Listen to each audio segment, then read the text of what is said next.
E aí, pessoal? Nessa aula nós vamos aplicar o conceito de tensão normal média e tensão de cisalhamento média no projeto de conexões metálicas de peças simples. Em um primeiro momento, pessoal, nós vamos concentrar nossos estudos em conexões metálicas. Mas eu ressalto que o projeto de ligações de estruturas de madeira também é bem parecido com o de estrutura metálica, tá bom?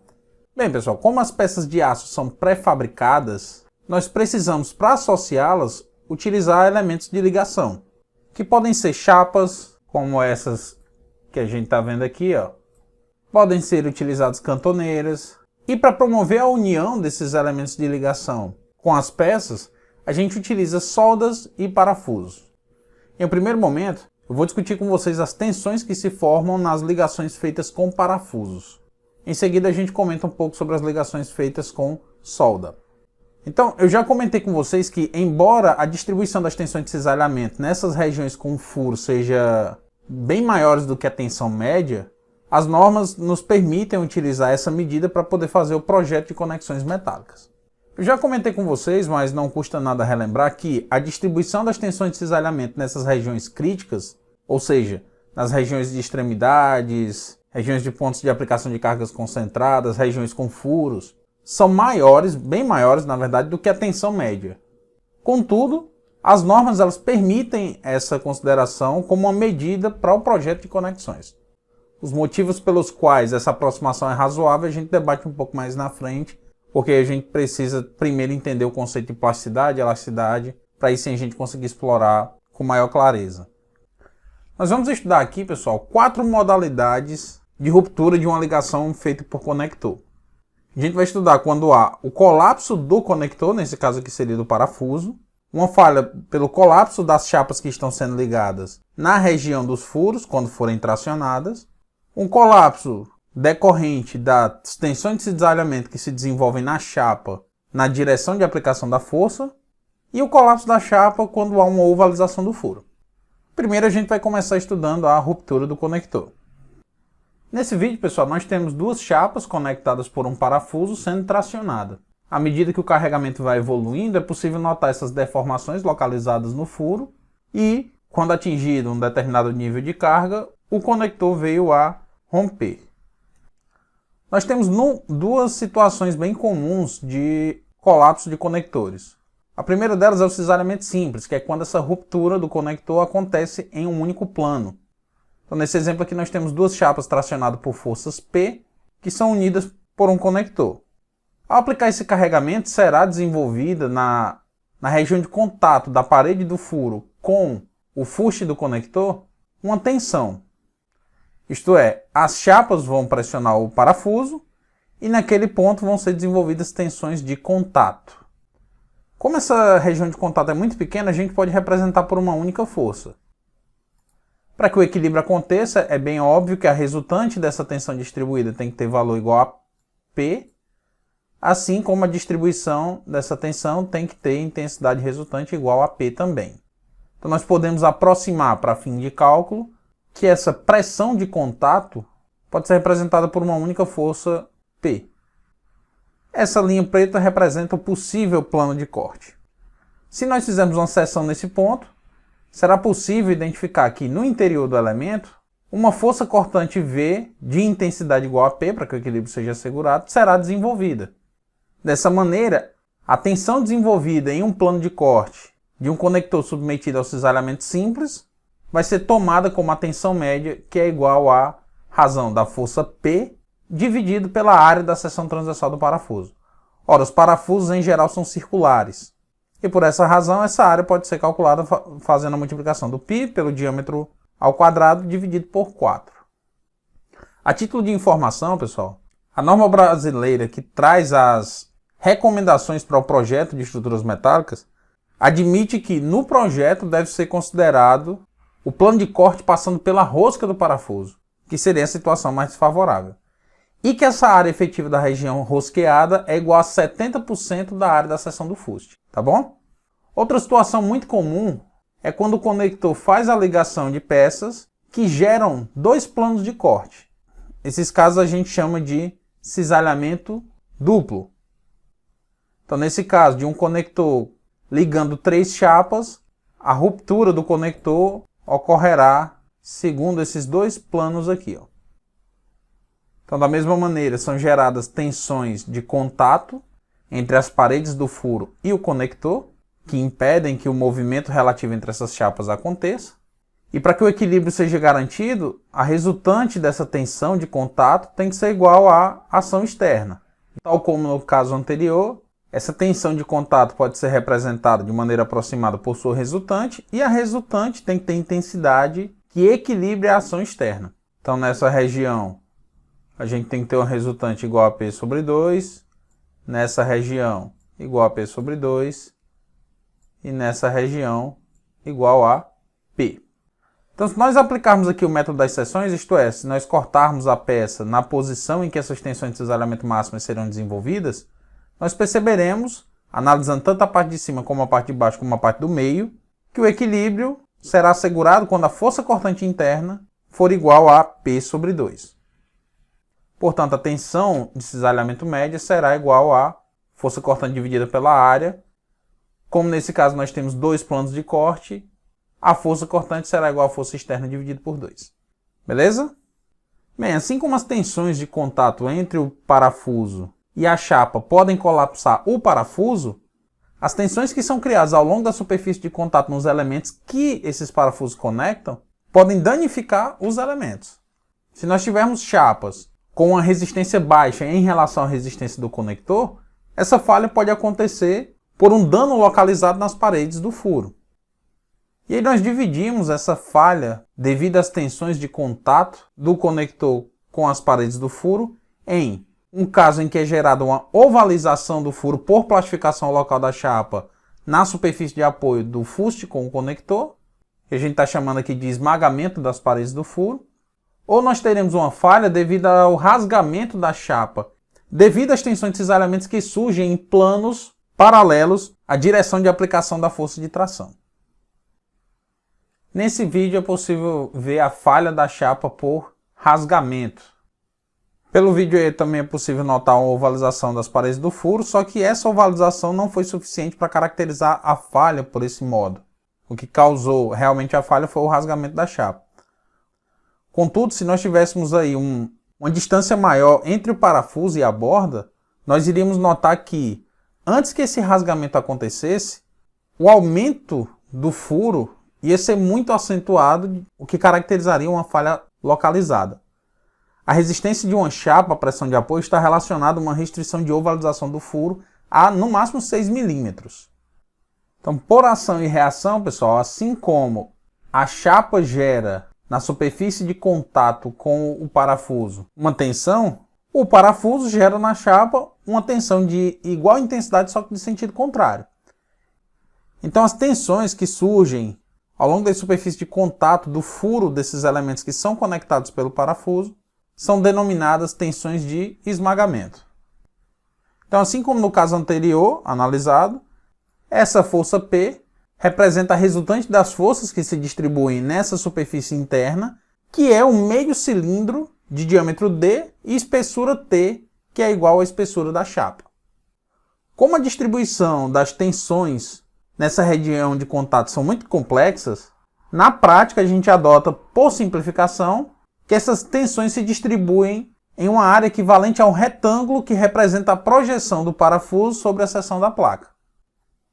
Portanto, a área que a gente vai adotar vai ser essa área aqui, ó, T vezes D. Isto é como se a gente estivesse imaginando que esse furo, na verdade, ao invés de ser circular, ele fosse quadrado e o parafuso também fosse quadrado, né? Então, nós teríamos aqui essa área de contato na qual a tensão se distribui. Sendo assim, a tensão de esmagamento das paredes do furo será tomada como uma força que será aplicada nessa região, dividido por o diâmetro do furo e a espessura da chapa. Lembrando, pessoal, nesse caso aqui, a tensão está sendo representada pela força P, porque nesse caso de cisalhamento simples, na chapa é aplicada uma força P. Dependendo da situação, essa força pode ter um valor menor, tá bom? No caso do cisalhamento duplo, a gente pode ver que na chapa do meio teve uma distribuição de tensão que foi representada pela força P. Contudo, nas chapas de cima e de baixo, a tensão tinha uma resultante P sobre 2. Então, embora ali na equação esteja só o P, vocês vão, é claro, ter que verificar para cada caso. O rasgamento da chapa, pessoal, em contrapartida, ele vai ocorrer devido a um cisalhamento que será desenvolvido nesses planos aqui, ó. Então, à medida que a peça é tracionada por uma força P, será desenvolvido nessas duas faces aqui, ao longo da direção da força, tensões de cisalhamento que podem romper a peça por rasgamento.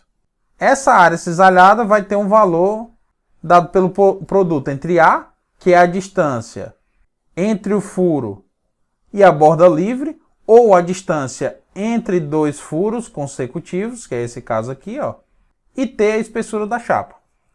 Então aqui nesse desenho, ó, em um furo a gente pode verificar a ovalização, no outro uma ruptura por rasgamento nessas seções que são cisalhadas.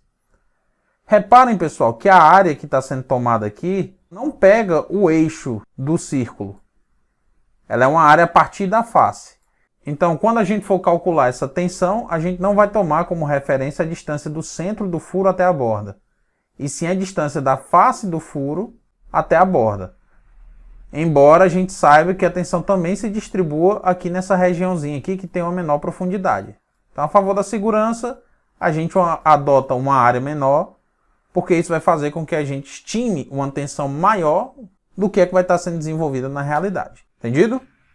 Portanto, a tensão de rasgamento da chapa será dada por P mais uma vez, pessoal. Primeiro, a gente precisa identificar a força que atua em cada chapa. Nessa chapa específica, atua uma força de tração P. Então, a tensão vai ser P dividido por 2, porque essa força P vai se distribuir em dois planos cisalhados. Nesse plano aqui e nesse segundo plano aqui, ó. Portanto, a força cortante, como nós temos dois planos cisalhados, vai ser dividido por 2. Então, P sobre 2. E a área é A vezes T, que é essa areazinha achurada. Outro modo de ruptura que nós vamos analisar é quando a peça rompe por tração na sua região mais sensível, que é a região onde há uma redução da área devido à criação dos furos, que vão permitir a passagem dos conectores. Então, além de nós termos uma falha decorrente da ruptura do conector, uma falha localizada devido às tensões de contato do conector com a superfície do furo, que pode gerar um esmagamento das paredes do furo ou um rasgamento da chapa, nós temos também a falha decorrente da ruptura da chapa por tração na seção transversal líquida. A seção transversal líquida, pessoal, seria a seção crítica, que é a região onde a gente tem uma área menor. Eu já falei, pessoal, que nas peças tracionadas com furos, as tensões que são desenvolvidas nas adjacências desse furo em um regime elástico são bem mais elevadas do que a tensão média. Então aqui a gente tem o que a gente chama de concentração de tensão. Então, em uma região aqui mais afastada do ponto de aplicação da carga, essa tensão ela é constante, e na região próxima ao furo, essa tensão se concentra. Então ela não é uniforme. Essa tensão máxima chega a ser 3 vezes maior do que a tensão média. Então, em tese, a tensão normal média não poderia ser utilizada nesses casos para poder dimensionar o elemento, porque nós estaremos tendo uma estimativa da tensão muito inferior à real. Contudo, pessoal, na iminência da ruptura, graças à ductilidade do aço, as tensões que se desenvolvem nessa seção são uniformes. A gente vai entender com mais clareza isso quando eu apresentar certos conceitos sobre o comportamento do material e, portanto, por hora, vocês vão ter que adotar isso como verdade. Então a gente vai assumir que nessa região de área reduzida pelo furo, as tensões vão se distribuir de maneira uniforme. Um estudo mais profundo sobre a distribuição dessas tensões aqui nas regiões de furos vai ser abordado um pouco mais à frente quando nós estivermos tratando sobre concentrações de tensão, que são fáceis de imaginar por que elas ocorrem, né? Imaginem que a força P é constante ao longo do comprimento e ela vai ter que se transferir de uma extremidade para outra através de um fluxo de carga. Nessa região aqui, haverá um estreitamento da área pelo qual esse fluxo de carga vai passar. Então, nesse ponto aqui, essas cargas vão se concentrar por essa descontinuidade no caminho.